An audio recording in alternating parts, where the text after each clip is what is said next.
អូនឯងធ្វើអានឹងយូរទៅគង់តែបោះបង់ចោលដូចបងអញ្ចឹងអូនឯងបានតែដបងទេបងដើរផ្លូវនឹងហើយបងធ្វើហើយអូនឯងធ្វើអានឹងទៅគឺគ្មានអ្នកមើលទេគ្មានជោគជ័យស្អីទេវាបានតែមួយខែពីរខែដបងចិត្តយើងចង់ដបងនឹងឯងហើយយូរទៅពេលដែលយើងធ្វើទៅយើងបាក់ទឹកចិត្តគឺយើងបោះបង់វាចោលដោយខ្លួនឯងឬក៏មានអ្នកខ្លះទៀតគាត់និយាយថាអូនឯងធ្វើអញ្ចឹងអត់ជោគជ័យទេអូនឯងត្រូវធ្វើអញ្ចេះមួយអញ្ចេះពីរបងធ្លាប់ឃើញគេធ្វើអញ្ចេះនិយាយទៅនៅពេលដែលយើងចាប់ផ្ដើមធ្វើអីមួយគឺមានគំនិតជាច្រើនគឺមានការផ្ដល់មតិយោបល់ជាច្រើនមានទាំងគំនិតវិជ្ជមានមានទាំងគំនិតអវិជ្ជមានហើយចាក់ស្ដែងរឿងទាំងអស់ហ្នឹងវាមិនមែនជារឿងអាក្រក់ទេអ្នកខ្លះគាត់ប្រាប់យើងហ្នឹងដោយសារតែគាត់ធ្លាប់ឆ្លងកាត់វាហើយគាត់ធ្វើទៅអត់ជោគជ័យគាត់ធ្វើទៅអត់មានឧទាហរណ៍ថាធ្វើវីដេអូទៅអត់មានអ្នកមើលឬក៏អីអញ្ចឹងទៅអញ្ចឹងគាត់ប្រាប់យើងគាត់អត់ចង់ឲ្យយើងហ្នឹងធ្វើវីដេអូឬក៏ធ្វើការងារអីដូចគាត់អញ្ចឹងទៅមានអ្នកខ្លះគាត់ធ្លាប់ឆ្លងកាត់វាដែរប៉ុន្តែគាត់បាត់ពិសោធន៍គាត់តិចគាត់ទៅមើលគេគាត់ឃើញគេធ្វើអញ្ចេះក៏គាត់អាចមកប្រាប់យើងវិញដែរចឹងថ្ងៃហ្នឹងខ្ញុំចង់លើកយកវិធានបទមួយដើម្បីធ្វើការជជែកដើម្បីបង្ហាញទៅកាន់អ្នកទាំងអស់គ្នាហេតុអ្វីយើងមិនគួរស្ដាប់មនុស្សគ្រប់គ្នាពិតណាស់នៅពេលដែលយើងចាប់ផ្ដើមធ្វើអីមួយតែងតែមានគំនិតជាច្រើនតែងតែមានមតិយោបល់ជាច្រើនគាត់ប្រាប់យើងគាត់បង្ហាញពីវិធីសាស្ត្រគាត់ប្រាប់យើងពីផ្លូវដែលបរាជ័យគាត់ប្រាប់យើង1 2 3ចឹងទៅមានអ្នកខ្លះគាត់ថាឈប់ធ្វើវាទៅវាគ្មានបានស្អីមកវិញទេជប់បន្តទៀតទៅខាតតែពេលអត់ប្រយោជន៍អីអញ្ចឹងណាអ្នកទាំងអស់គ្នាប្រហែលជាធ្លាប់ជួបទៅលើរឿងហ្នឹងហើយត្រូវអត់ការចាប់ផ្ដើមធ្វើអីមួយវាមិនមែនជារឿងងាយស្រួលទេអ្នកទាំងអស់គ្នាធ្វើអីក៏ដោយជាពិសេសនៅពេលដែលយើងចាប់ផ្ដើមធ្វើអីមួយរត់តាមក្តីស្រឡាញ់របស់ខ្លួនឯងណារត់តាមក្តីសម័យរបស់ខ្លួនឯងវារត់តែពិបាកហើយមានមនុស្សជាច្រើនគាត់មានក្តីសម័យផ្សេងគ្នាអ្នកទាំងអស់គ្នាមនុស្សម្នាក់អាចមានក្តីសម័យដូចគ្នាបានទេប៉ុន្តែពេលខ្លះដោយសារតែការដើរឬក៏ផ្លូវដែលដើរហ្នឹងគឺវាដូចគ្នាមានអ្នកខ្លះគាត់ធ្លាប់ដើរផ្លូវហ្នឹងគាត់ធ្លាប់ធ្វើបែបហ្នឹងដោយសារតែគាត់អត់ជោគជ័យដោយសារតែគាត់បោះបង់វាចោលអញ្ចឹងទៅគាត់មកចែករំលែកមកប្រាប់យើងអីអញ្ចឹងទៅគាត់អត់ចង់ឲ្យយើងដើរទៅតាមផ្លូវនឹងដែរអញ្ចឹងណាវាមានគំនិតជាច្រើនវាមានការផ្ដល់ជាគំនិតវិជ្ជមានផងអវិជ្ជមានផង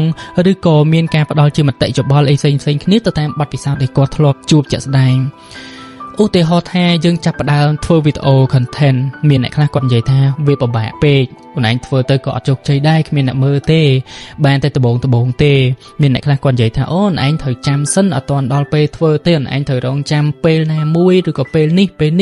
ឆ្នាំនេះរដូវកាលនេះអូនឯងធ្វើទៅអូនឯងនឹងជោគជ័យអូនឯងធ្វើទៅអូនឯងនឹង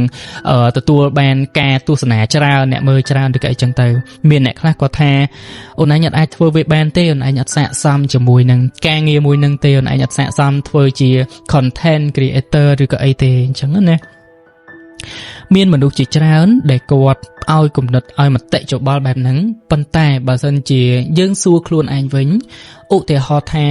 មនុស្ស10នាក់យើងចង់ធ្វើការសួរគាត់ម្ដងម្នាក់ការឲ្យគំនិតការឲ្យមតិយោបល់របស់គាត់ហ្នឹងគឺសុទ្ធតែផ្សេងគ្នាទាំងអស់អ្នកទាំងអស់គ្នាព្រោះដោយសារតែពួកគាត់មានអ្នកខ្លះគាត់ចាប់ផ្ដើមធ្វើហើយតែអត់ជោគជ័យគាត់ក៏បោះបង់មានអ្នកខ្លះគាត់អត់ដែលបានចាប់ផ្ដើមធ្វើសោះមានអ្នកខ្លះគាត់គ្រាន់តែឮគេនិយាយមានអ្នកខ្លះគាត់គ្រាន់តែឃើញមានអ្នកខ្លះគាត់គ្រាន់តែបានសាកហើយបានសាកបន្តិចគាត់ក៏ឈប់ធ្វើហើយគាត់ក៏សាកទៀតគាត់ក៏អីចឹងទៅវាមានច្រើនណាស់អ្នកទាំងអស់គ្នាអញ្ចឹងសំណួរសួរថានៅពេលដែលយើងចង់ធ្វើអីមួយតើយើងសួរខ្លួនឯងមុនគេឬក៏យើងចង់ទៅសួរគេសិនឬក៏យើងស្ដាប់ពីគេច្រើនជាងស្ដាប់ខ្លួនឯងអ្នកទាំងអស់គ្នាតាមបទពិសោធន៍របស់ខ្ញុំទេហើយខ្ញុំក៏ជា starter ដែរខ្ញុំមិនមែនជាអ្នកជោគជ័យនៅក្នុងវិស័យ digital អីអស់នេះទេអញ្ចឹងខ្ញុំចង់ធ្វើការចែករំលែកទៅកាន់អ្នកទាំងអស់គ្នាទេនៅពេលដែលយើងចង់ចាប់ផ្ដើមធ្វើអីមួយទីមួយយើងសួរខ្លួនឯងថាហ្នឹងយើងចូលចិត្តវាមែនអត់យើងស្រឡាញ់វាមែនអត់តើជាក្តីសម័យឬក៏ជាអ្វីដែលយើងចង់ធ្វើវាពិតមែនអត់ឬក៏បានតែមួយឆាវដំបូងទេឬក៏យើងធ្វើវាយូរទៅយើងចំណាយយើងលែងចង់ធ្វើឬក៏យើងមានក្តីសម័យច្រើននៅក្នុងកំឡុងពេលតែមួយហ្នឹងណាទី1បំផុតគឺយើងសួរខ្លួនឯងទី2គឺយើងត្រូវដោយសារណាគេហៅថាយើងត្រូវរប្រធានបទយើងត្រូវរ reference ដើម្បីយកមកការពារសារណារបស់យើងណាដូចគ្នាអ្នកទាំងអស់គ្នានៅពេលដែលយើងមានក្តីសម័យ នៅពេលដែលយើងចង់ធ្វើអីមួយយើងត្រូវរក reference ដើម្បីមកការពារក្តីសម័យរបស់យើងត្រូវរកហេតុផលយើងត្រូវរកមូលហេតុផ្សេងៗដើម្បីយកមក support អា dream របស់យើងហ្នឹងអាក្តីសម័យដែលយើងចង់ធ្វើវាហ្នឹងអ្នកទាំងអស់គ្នាហើយកុំព្យាយាមស្ដាប់ទៅកាន់មនុស្សច្រើនពេកពីព្រោះមនុស្ស10នាក់គាត់អាចនឹងឲ្យមតិយោបល់មកយើងហ្នឹងខុសគ្នាទាំង10កថាបានដែរវាអាស្រ័យទៅលើបទពិសោធន៍របស់គាត់ជាក់ស្ដែងទី2អ្នកទាំងអស់គ្នាអាចស្ដាប់ទៅកាន់មនុស្សដែលស័ក្តិសមនឹងស្ដាប់មានអ្នកខ្លះគាត់ចែករំលែកបទពិសោធន៍របស់គាត់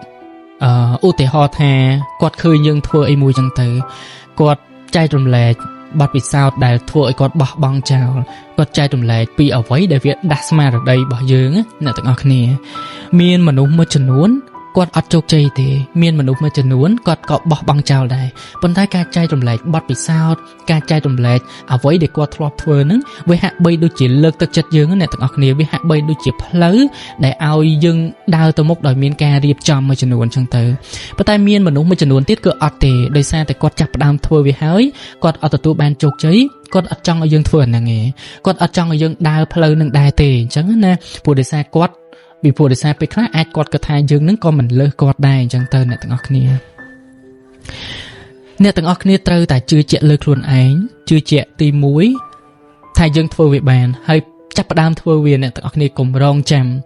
បើសិនជាយើងមានក្តីសម័យត្រូវក្លាហាននៅក្នុងការចាប់ផ្ដើមធ្វើវាហើយអ្នកទាំងអស់គ្នាត្រូវតែស្វែងយល់បាត់ពីផ្លូវដើរបន្ថែមទៀតអញ្ចឹងត្រឡប់មកវិញអ្វីដែលខ្ញុំចង់លើកយកមកថ្ងៃហ្នឹងអ្នកទាំងអស់គ្នាអាចស្ដាប់មនុស្សនៅជុំវិញខ្លួនអ្នកទាំងអស់គ្នាបានប៉ុន្តែកុំយករឿងទាំងអស់យកមកទុកនៅក្នុងចិត្តកុំយករឿងទាំងអស់យកមក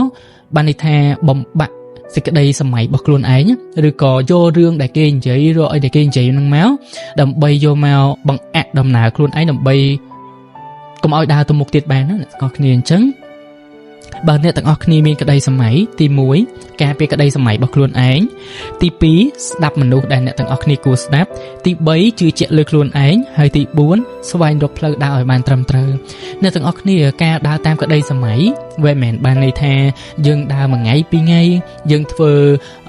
ការងារនឹងមួយខែពីរខែវាជោគជ័យទេអ្នកទាំងអស់គ្នាការងារមួយចំនួនគឺវា take time ខ្លាំងមែនតើហើយវាត្រូវការអត់ធ្មត់វាត្រូវការព្យាយាមឧទាហរណ៍អ្នកទាំងអស់គ្នារៀន4ឆ្នាំអ្នកទាំងអស់គ្នារៀន4ឆ្នាំអ្នកទាំងអស់គ្នាដឹងហ្មងថាអ្នកទាំងអស់គ្នារៀន4ឆ្នាំហើយគឺអ្នកទាំងអស់គ្នាប្រឡងយកសញ្ញាបត្រអាហ្នឹងហៅថាការជោគជ័យមួយប៉ុន្តែនៅពេលដែលអ្នកទាំងអស់គ្នាមានក្តីសម័យអ្នកទាំងអស់គ្នាចង់បានអីមួយអ្នកទាំងអស់គ្នាអត់ដឹងពីអរិយៈពេលហ្នឹងទេអ្នកទាំងអស់គ្នាវាអត់ដូចការកំណត់រៀន4ឆ្នាំបានបញ្ញាបត្ររៀនពី10ឆ្នាំចាប់ទី12ឬក៏យើងធ្វើអីមួយដែលមានរយៈពេលកំណត់មកហើយហ្នឹងវាអត់ងាយស្រួលអញ្ចឹងឯងអ្នកទាំងអស់គ្នាការដើរតាមក្តីសម័យខ្លួនឯងអ្វីដែលខ្លួនឯងចង់ធ្វើយើងអត់ដឹងទេប៉ុន្តែអ្វីដែលយើងដឹងគឺការជឿជាក់លើខ្លួនឯងហើយការចាប់ផ្ដើមធ្វើវាកុំបោះបង់ចោលហើយយើងជឿជាក់ថាយើងពិតជាអាចធ្វើវាបានណាកុំស្ដាប់មតិយោបល់របស់អ្នកផ្សេងច្រើនពេកអ្នកទាំងអស់គ្នាស្ដាប់អ្វីដែលគេនិយាយមកវាហាក់បីដូចជាលើកទឹកចិត្តយើងការចែករំលែកហ្នឹងវាហាក់បីដូចជាផ្លូវដើម្បីអាចឲ្យយើងបន្តដំណើរឆ្ពោះទៅមុខទៀតបានណាអ្នកទាំងអស់គ្នាអញ្ចឹងអ្វីដែលខ្ញុំចង់លើកទឹកចិត្តទៅកាន់អ្នកទាំងអស់គ្នាគឺមានតែប៉ុណ្្នឹងទេថ្ងៃហ្នឹងខ្ញុំដឹងថាការចាប់ផ្ដើមវាមិនងាយស្រួលទេធ្វើអីមួយក៏ដោយវាអត់ងាយស្រួលទេប៉ុន្តែអ្វីដែលយើងអាចធ្វើបានគឺទុកចិត្តខ្លួនឯងជឿជាក់លើខ្លួនឯងហើយត្រូវចេះលើកទឹកចិត្តនៅពេលដែលយើងមានអារម្មណ៍ថាយើងបាក់ទឹកចិត្តណាយើងអស់កម្លាំងនៅក្នុងការធ្វើវាអ្នកទាំងអស់គ្នាត្រូវដឹងថាអ្វីដែលអ្នកទាំងអស់គ្នាចាប់ផ្ដើមនឹងវាគឺជាក្តីសម័យហើយក្តីសម័យទៅមុខទៀតអ្នកទាំងអស់គ្នាចង់បានអីអ្នកទាំងអស់គ្នាចង់ឃើញអីអញ្ចឹងបើសិនជាយើងអត់ឆ្លងកាត់អាការចាប់ផ្ដើមនឹងទេសួរថាតើយើងអាចទៅដល់គោលដៅរបស់យើងយ៉ាងម៉េចអញ្ចឹងណាអ្នកទាំងអស់គ្នាអញ្ចឹងអ្នកទាំងអស់គ្នាធ្វើអីក៏ដោយអ្នកទាំងអស់គ្នាធ្វើការអ្នកទាំងអស់គ្នារៀនអ្នកទាំងអស់គ្នាកំពុងតែធ្វើការងារដែលខ្លួនឯងស្រឡាញ់មានប្រាក់ខែតិចចំណូលតិចឬក៏អត់មានចំណូលសោះអ្នកទាំងអស់គ្នាអាចគិតទៅលើចំណុចទាំងអស់នឹងឡើងវិញថាបើសិនជាយើងអត់បានឆ្លងកាត់ការចាប់ផ្ដើមទេយើងអត់បានឆ្លងកាត់ការអត់ធ្មត់ការតស៊ូទាំងអស់នឹងទេសួរថាតើយើងអាចឈរនៅកន្លែងដែលយើងសម័យនឹងយ៉ាងម៉េចយើងអាចឡើងទៅដល់ជាន់ទី10ជាន់ទី20ដែលយើងសម័យដែលយើងគិតនៅក្នុងចិត្តរបស់យើងនឹងយ៉ាងម៉េចអ្នកទាំងអស់គ្នាត្រូវចេះលើកទឹកចិត្តខ្លួនឯងបើសម្រាប់ខ្ញុំការលើកទឹកចិត្តរបស់ខ្លួនឯងខ្ញុំមានវិធីសាស្ត្រច្រើនណាស់ដែលខ្ញុំអាចលើកទឹកចិត្តខ្លួនឯងកុំឲ្យយើងងាយបោះបង់ប៉ុន្តែខ្ញុំនឹងធ្វើវីដេអូចែករំលែកនៅវីដេអូក្រោយៗទៀតដើម្បីចែករំលែកទៅកាន់បងប្អូនទាំងអស់គ្នាអូខេថ្ងៃនេះគឺមានតែប៉ុណ្្នឹងទេអរគុណបាយបាយជួបគ្នាវីដេអូក្រោយអ្នកទាំងអស់គ្នា